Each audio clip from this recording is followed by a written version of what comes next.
Hello students, मैं राज सिंह आपके अपने यूट्यूब चैनल मैथमेटिक्स वे पे स्वागत करता हूं। स्टूडेंट्स, आज का वीडियो क्लास 10th का जो न्यू सिलेबस सीबीएसई के द्वारा रिलीज किया गया है उसके बारे में बताया गया है। आखिर जो 30% रिड्यूस कर दिया गया है सिलेबस में 2020 से 21 के सेशन में, उसके बारे में पूरा डिटेल में बताया गया है। तो आप लोग वीडियो को अंत तक देखिए। इसमें यह बताया गया कि आपके कितने यूनिट्स हैं और उन यूनिट्स में कितने चैप्टर्स और उन चैप्टर्स में कितने टॉपिक्स पढ़ने हैं और कौन कौन से चैप्टर्स से टॉपिक्स को रिमूव किया गया है, और आपका जो बेसिक पेपर है और जो स्टैंडर्ड पेपर है उसका क्वेश्चन पैटर्न क्या होगा और वो कैसे एग्जाम्स में आएंगे, ये सब इस वीडियो में बताया गया है। तो आप लोग वीडियो को पूरा अंत तक देखिए और हाँ, समझने का प्रयास कीजिए। और एक बात बोलेंगे, आप इस चैनल को सब्सक्राइब अवश्य कर लें और ताकि आपके मैथ के सारे वीडियो आप तक सबसे पहले पहुंचे। और हाँ, इस चैनल के डिस्क्रिप्शन लिंक में आपके क्लास के साइंस का जो न्यूट्रिशन इन प्लांट्स है लिंक दे दिया गया है, उस लिंक को टच कर लें और अपने साइंस के भी सिलेबस को देखते रहें। आप लोग का बहुत बहुत धन्यवाद। और हाँ, वीडियो को अंत तक जरूर देखें। Hello students, good morning. मैं राज सिंह आपके अपने यूट्यूब चैनल मैथमेटिक्स वे पे स्वागत करता हूं। स्टूडेंट्स, पिछले वीडियो में हम लोगों ने क्लास 12th का न्यू सिलेबस देख लिया था जो सेशन 20 से 21 का था। आज हम देखेंगे क्लास 10th का सिलेबस। बहुत सारे स्टूडेंट्स थे जो कहने लगे सर क्लास 10th का भी डाल दीजिए, तो ऑन डिमांड हम लोगों ने क्लास 10th का भी आइए सिलेबस लेकर के हम आ गए हैं। तो चलिए ज़्यादा देर ना करते हुए वीडियो की ओर चलते हैं। आइए हम देख लेते हैं new syllabus for class 10th जो कि सेशन आपका 20 से 21 का है। सबसे पहले हम ये देख लेते हैं हमारे क्लास 10th में जो 2021 में एग्जाम होने वाला है सीबीएसई का, आखिर उसमें सबसे पहले ये है कि हमको कौन कौन से यूनिट पढ़ने हैं, कौन कौन से यूनिट पढ़ने हैं, कितने यूनिट पढ़ने हैं और वो यूनिट से कितने मार्क्स का आता है, और वो यूनिट से कितने मार्क्स का आता है। सबसे पहले हम ये जान लेते हैं। देखिए जी, आपका ये कोर्स स्ट्रक्चर है क्लास 10th का। क्लास 10th का ये कोर्स स्ट्रक्चर है। शॉर्ट में समझ लीजिए, नंबर सिस्टम है आपका पहला यूनिट, नंबर सिस्टम जो कि 6 मार्क्स का है, दूसरा है अलजेब्रा जो कि आपका 20 मार्क्स का है। सबसे ज़्यादा 10th में ये चैप्टर इंपॉर्टेंट है। जिस प्रकार से क्लास 12th में कैलकुलस इंपॉर्टेंट था, उसी प्रकार से क्लास 10th में ये अलजेब्रा है। थर्ड में है आपका कोऑर्डिनेट ज्योमेट्री जो कि 6 नंबर का है। चौथा में है आपका ज्योमेट्री जो कि 15 नंबर का, और पांचवा में आपका ट्रिग्नोमेट्री को बहुत ही ध्यान से और बहुत ही कंसेप्ट के साथ पढ़ लीजिएगा ताकि 11th 12th या आगे आने वाले चैप्टर्स में प्रॉब्लम ना हो। बच्चा यहीं पे गलती कर देता है, पढ़ता नहीं है ध्यान से और आगे उसको प्रॉब्लम्स को फेस करना पड़ता है। इसीलिए मैं ये रिक्वेस्ट करूंगा, चाहे सारे बच्चों को ये बोलूंगा कि ट्रिगो को चैप्टर को न्यू कंसेप्ट के साथ और अच्छे ढंग से पढ़ लें। छठा है आपका मेंसुरेशन जो कि आपका 10 नंबर का कंटेंट करता है। ट्रिगो आपका जी 12 नंबर का कंटेंट करता था। सातवां में है आपका स्टैटिक और प्रोबेबिलिटी। ये दोनों चैप्टर्स भी अपने आप में बहुत ही अहम भूमिका है क्लास 11th 12th और 9th 10th के लिए भी। ये आपका जो कि 11 नंबर का कंटेंट करता है। ऐसे ले लीजिए तो टोटल ये आपका कितने नंबर हो गया जी, जो 80 मार्क्स का हो गया आपका थ्योरी का पेपर, और जो 20 मार्क्स है वो इंटरनल असेसमेंट होगा जो कि आपके स्कूल के द्वारा, जैसे आप जो प्रोजेक्ट बनाते हैं मैथ में, या जो यूनिट टेस्ट होता है, इसके आधार पे आपको वो 20 नंबर दे दिया जाता है। आइए हम देख लेते हैं कि एक यूनिट में कितने चैप्टर्स हैं और उन चैप्टर्स में हमको कौन कौन से टॉपिक को पढ़ने हैं। सबसे पहला यूनिट है आपका नंबर सिस्टम। कौन जी? नंबर सिस्टम में आपका फर्स्ट चैप्टर है रियल नंबर जो कि 5 पीरियड का है। इसमें क्या क्या पढ़ना है जी? Fundamental theorem of arithmetic statement after their reviewing work done earlier and after illustrating and motivating through the examples, prove irrationality of root 2, root 3, root 5, decimal representation or rational number, integers of terminating or non-terminating, recurring decimal, इतने topic आपको real number में पढ़ना है। दूसरा unit है आपका algebra. दूसरा unit क्या है जी आपका? अलजेब्रा। अलजेब्रा में आपका फर्स्ट चैप्टर है पोलिनोमियल, जो कि 4 पीरियड का है। कितने पीरियड का जी? 4 पीरियड का। इसमें क्या क्या आपको टॉपिक पढ़ना है? Zero of A polynomial, relationship between zero and coefficient of quadrants polynomial. अगला आपका चैप्टर है जी अलजेब्रा का linear pair of linear equation in 2 variable, जो कि 11 पीरियड का है। कितने पीरियड का है जी? 11 पीरियड का है। इसमें देख लीजिए कौन कौन से टॉपिक है। Pair of linear equation in 2 variable and graphical method of their solution, consistency और इनकंसिस्टेंसी। अगला आपका है algebraic condition for number of solution and solution of a linear pair of linear equation in 2 variable algebraically by substitution and elimination. ये आपको topics हैं।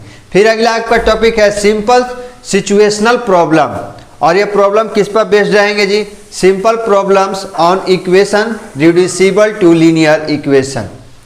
अगला आपका chapter है अलजेब्रा का थर्ड चैप्टर क्वाड्रेटिक इक्वेशन, जो कि 10 पीरियड का है। 10 पीरियड में इसको पढ़ना होता है।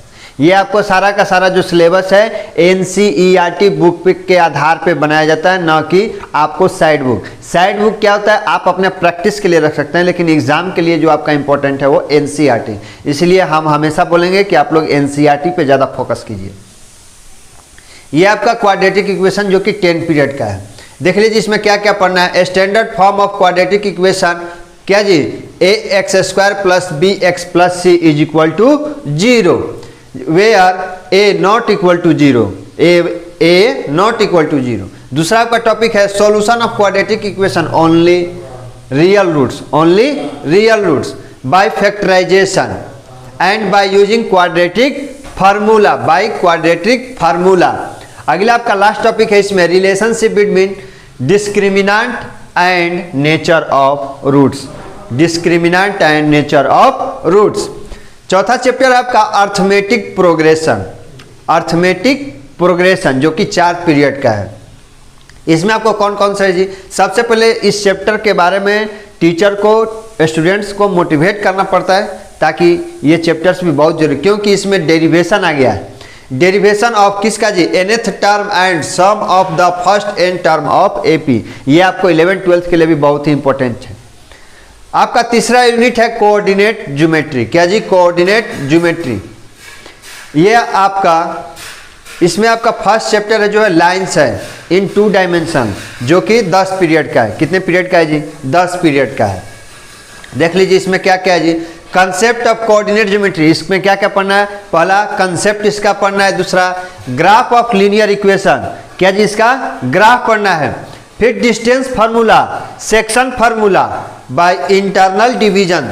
डिस्टेंस फार्मूला और सेक्शन फार्मूला जो है ये बहुत ही इंपॉर्टेंट है, क्योंकि ये 12th क्लास में आपको वेक्टर और 3 डायमेंशन चैप्टर में इसको बहुत ही यूज होने वाला है। अगला आपका यूनिट है ज्योमेट्री का, जो कि बहुत ही इंपॉर्टेंट है, क्योंकि इसमें केवल और केवल थ्योरी ही है। केवल और केवल थ्योरी है, थ्योरम है, केवल प्रूफ करना है। पहला आपका इसमें ज्योमेट्री का फर्स्ट चैप्टर में ट्रायंगल है, जो कि 10 पीरियड का है। इसमें क्या क्या पढ़ना है जी? आपको definition, examples, examples of similar triangle, मतलब ये टॉपिक्स आपको पढ़ना है। पहला में देखिए जी, ये इतने में पहला इसका है प्रूफ करना है। क्या प्रूफ करना है? इफ ए लाइन इज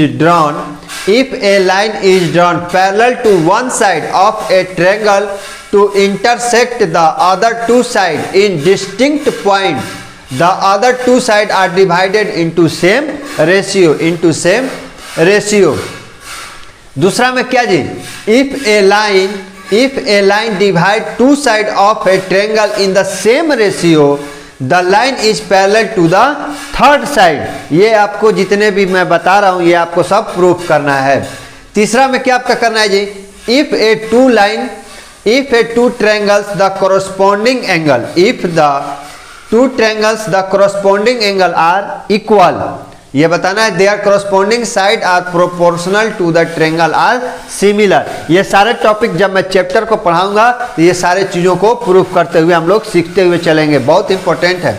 चौथा में है आपका if the corresponding side of two triangles are proportional their corresponding angle are equal and the two triangles are similar. आइए अब हम पांचवा को देख लेते हैं। आइए अब हम अपना पांचवा चैप्टर देख लेते हैं जो ट्रायंगल का था। वो क्या कहता है जी, if one angle of a triangle is equal to one angle of another triangle and the side including this angle are proportional to triangles are similar.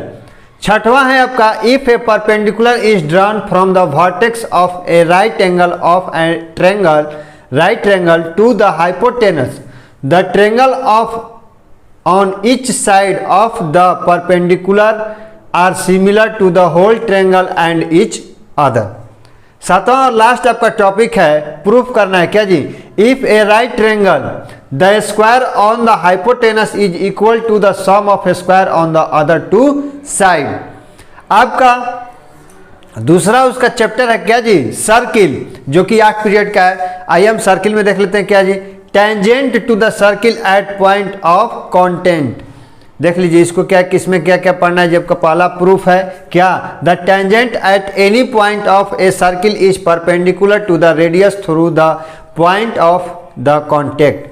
दूसरा आपका क्या है जी, the length of tangent drawn of an external point to the circle are equal. तीसरा आपका है construction, जो कि 4 पीरियड का है। इसमें क्या क्या जो टॉपिक है, division of line segment in a given ratio internally. दूसरा आपका टॉपिक है the tangent are circle from the point of outside it. ये आपको बस 2 टॉपिक कंस्ट्रक्शन पढ़ना है। तीसरा आपका अब अगला आपका 5वां यूनिट है ट्रिगो का। 5वां आपका किसका है जी, ट्रिगो का, जो कि एक अपने आप में बहुत ही महत्वपूर्ण चैप्टर है। देखिए जी, introduction to the trigonometry, first chapter आपका इंट्रोडक्शन टू द ट्रिग्नोमेट्री, जो कि 8 पीरियड का है। क्या क्या इसमें पढ़ना है भाई, trigonometric ratio of an acute angle of an a right angle triangle. Trigonometric ratio पढ़ना है किसका जी, एक्यूट एंगल का, राइट एंगल ट्रायंगल के। और क्या जी, proof their existence well defined, और इन सारे को प्रूफ करना है। वैल्यू ऑफ ट्रिग्नोमेट्रिक रेशियो दूसरा टॉपिक है, वैल्यू ऑफ ट्रिग्नोमेट्रिक रेशियो 30, 45, 60, ये आपको वैल्यू पढ़ना है। 90 डिग्री शायद रिड्यूस कर दिया गया क्या, तो रिलेशनशिप बिटवीन द रेशियो, और अगला टॉपिक है आपका रिलेशनशिप पढ़ना है जी। दूसरा आपका चैप्टर है ट्रिग्नोमेट्रिक आइडेंटिटीज, जो कि 8 पीरियड का है। इसमें आपको क्या जी, proof and application of the identity, क्या जी, sine square A plus cos square A is equal to 1, only simple identity to be given, केवल और केवल सिंपल आइडेंटिटीज दिए रहेंगे। तीसरा आपका इंपॉर्टेंट चैप्टर है जी हाइट एंड डिस्टेंस, जो कि किस पे होगा, angle of elevation and angle of depression. ये भी आपका 8 पीरियड का है। इसमें क्या क्या पढ़ना है जी, सिंपल प्रॉब्लम्स रहेंगे, किस पर बेस्ड रहेंगे, हाइट और डिस्टेंस पर। क्या जी, problem should not be involve more than 2 right angle. जो प्रॉब्लम्स होंगे उसमें 2 राइट एंगल से ज्यादा नहीं होंगे। एंगल्स इवेल्यूशन और डिप्रेशन शुड बी ओनली किस पे रहेंगे जी, 30 डिग्री, 45 डिग्री और 60 डिग्री के अंदर में ही रहेंगे। आपका यूनिट 6वां मेंसुरेशन, ये भी बहुत ही अच्छा टॉपिक है, अच्छा यूनिट है, जो कि पहला चैप्टर है इसका area related to the circle, जो कि 10 पीरियड का है। इसमें है जी थोड़ा लंबा टॉपिक है। क्या क्या पढ़ा है, मोटिवेट, क्या मोटिवेट जी द एरिया ऑफ सर्किल। क्या देखिए, फर्स्ट टॉपिक है आपका circle of a sector and segment of a circle, problem based on the area and perimeter circumference of the above said the plane figure. In calculating area of segment of circle, problem should be restricted or to the central angle of 60 degree and 90 degree only। और अगला है आपका plane figure involving the triangle, simple quadrilateral and the circle should be taken। ये आपका topic है किसका जी, area related to the circle. दूसरा है आपका chapter surface area and the volume, surface area and the volume, जो कि 8 पीरियड का। इसमें कौन कौन सा टॉपिक है जी आपका, surface area and volume of combination of and two of any two of the following. क्या जी, सरफेस एरिया और वॉल्यूम कॉम्बिनेशन निकालना है किसका, कॉब का, cuboid, surface hemisphere and right circular cylinder cone का। दूसरा प्रॉब्लम्स इन्वॉल्विंग रहेंगे किस पे जी, converting one type of metallic solid into another and other mixed problem with combination of not more than 2 different solid be taken. अगला आपका last है unit static and probability, जो कि ये आपका ये लास्ट यूनिट है 7वां यूनिट, जो कि इसमें फर्स्ट चैप्टर स्टैटिक्स है जो कि 10 पीरियड का है। ये भी जिसमें mean, median and mode, exam में हर साल इस टॉपिक से एक क्वेश्चन या 2 क्वेश्चन आते ही हैं, इसीलिए इसको ध्यान से पढ़ना है जी। Grouped data, bimodal situation and step deviation, other method for finding the mean median to avoided. दूसरा है आपका प्रोबेबिलिटी, ये भी आपका 10 पीरियड का है और ये भी इस टॉपिक से भी आपको हर साल पेपर में आते हैं क्वेश्चन, इसलिए इसको भी ध्यान से पढ़ना, जो कि classical definition of the probability, simple problem on finding the probability of an event. आइए अब हम पेपर का डिजाइन देखते हैं, आखिर हमारा पेपर का डिजाइन कैसा रहेगा। आइए अब हम देख लेते हैं हमारा जो अब तक तो हम लोगों ने देखा कि कौन कौन से यूनिट और कौन कौन से चैप्टर और टॉपिक्स को पढ़ने हैं। अब हम ये देख लेते हैं कि जो रिड्यूस हुआ है आखिर किस चैप्टर में से कितना टॉपिक को रिड्यूस किया गया। सबसे पहले आपका देखिए जी यूनिट फर्स्ट जो नंबर सिस्टम है, रियल नंबर से यूक्लिड्स डिविजनल लेमा, ये आपका टॉपिक रिड्यूस कर दिया गया है। कौन जी, यूक्लिड्स डिविजनल लेमा को। दूसरा यूनिट अलजेब्रा से पॉलिनोमियल से कौन सा टॉपिक है जी, statement and simple problem on division algorithm for polynomial with real coefficient, ये टॉपिक को हटा दिया गया है। दूसरा chapter pair of linear equation in 2 variable से क्रॉस मल्टीप्लिकेशन मेथड जो था उसको रिमूव कर दिया गया है। क्वाड्रेटिक इक्वेशन से situational problem based on equational reducible to quadratic equation, इस टॉपिक को भी रिमूव किया गया है। अर्थमेटिक प्रोग्रेशन से क्या जी, application on solving daily life problems based on sum to n term, इसको भी रिमूव किया गया है। यूनिट थर्ड कोऑर्डिनेट ज्योमेट्री से आपको एरिया ऑफ ट्रायंगल को रिमूव कर दिया गया, एरिया ऑफ ट्रायंगल को रिमूव कर दिया गया। और यूनिट फोर्थ में जो ज्योमेट्री है, इसे सर्किल जो चैप्टर था उसमें से कोई भी चैप्टर को रिमूव नहीं किया है, सारे टॉपिक्स आएंगे सर्किल से। कंस्ट्रक्शन से केवल एक टॉपिक को रिमूव किया है, construction of a triangle similar to a given triangle, इस टॉपिक को रिमूव किया गया है। और जो आपका ट्रायंगल चैप्टर है इसे देखिए जी क्या क्या है, रिमूव किया गया था। Proof of the following theorems are deleted, 2 theorems को डिलीट कर दिया गया। कौन कौन, the ratio of the area of 2 similar triangles is equal to the ratio of the square of their corresponding side, इस थ्योरम को डिलीट किया गया है। दूसरा कौन जी, in a triangle if the square on the one side is equal to the sum of the square on the other 2 side, the angle opposite of the first side is a right angle, इसको भी delete कर दिया गया।